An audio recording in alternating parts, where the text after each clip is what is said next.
সভাপতি হিসাবে দায়িত্ব নিয়ে গ্রাউন্ডসম্যানদের বেতন বাড়ানোর ঘোষণা দিয়েছিলেন ফারুক আহমেদ। দায়িত্ব নেওয়ার ১০০ দিনের মাথায় সেই কথা রাখলেন বিসিবি বস। যমুনা টেলিভিশনকে সভাপতি জানিয়েছেন সব মিলিয়ে ১০০ জনের চাকরি তারা পার্মানেন্ট করেছেন। এমন উদ্যোগে খুশি মাঠকর্মীরাও। ম্যাচ শেষ হয়, পিচে ধুলো পড়ে, পরদিন আবার শুরু হয় ব্যাট বলের যুদ্ধ। মাঝের সময়ে যুদ্ধ চলে গ্রাউন্ডসম্যানদের মাঠ প্রস্তুতের যুদ্ধ। এগুলো সব করতে হবে এরে নালে এরে, তারপর আমাকে যাদের জন্য ক্রিকেটাররা সেই মাঠ কর্মীদের খোঁজ কজন রাখে। বিসিবি সভাপতি ফারুক আহমেদ সেই দলে দায়িত্ব নেয়ার ১০০ দিনের মাথায় গ্রাউন্ডসম্যানদের বেতন বাড়িয়েছেন, ১১০ জনের চাকরি পার্মানেন্ট করেছেন।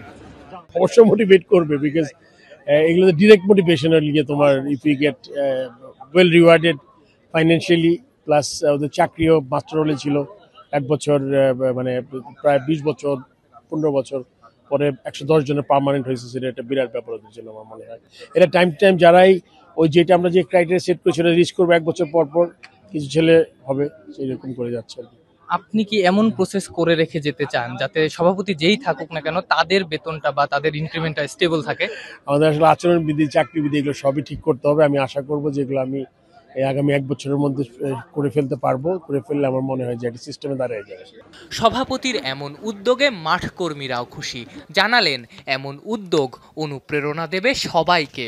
আমাদের বেতন বাড়াইছে, এই জন্য আমরা খুব খুশি সবাই, এবং ১১০ জন পার্মানেন্ট করছে। আমরা দীর্ঘ অনেক বছর পর এই পার্মানেন্ট হয়েছে। নতুন প্রেসিডেন্ট স্যার আসার পরে আমাদের ১০০ পরে ১৩-১৪ জনারে পার্মানেন্ট করছে, এবং আবার দেখা গেছে আমাদের কিছু গ্রাউন্ডসের প্রমোশন হয়েছে ৪-৫ জনের মতন।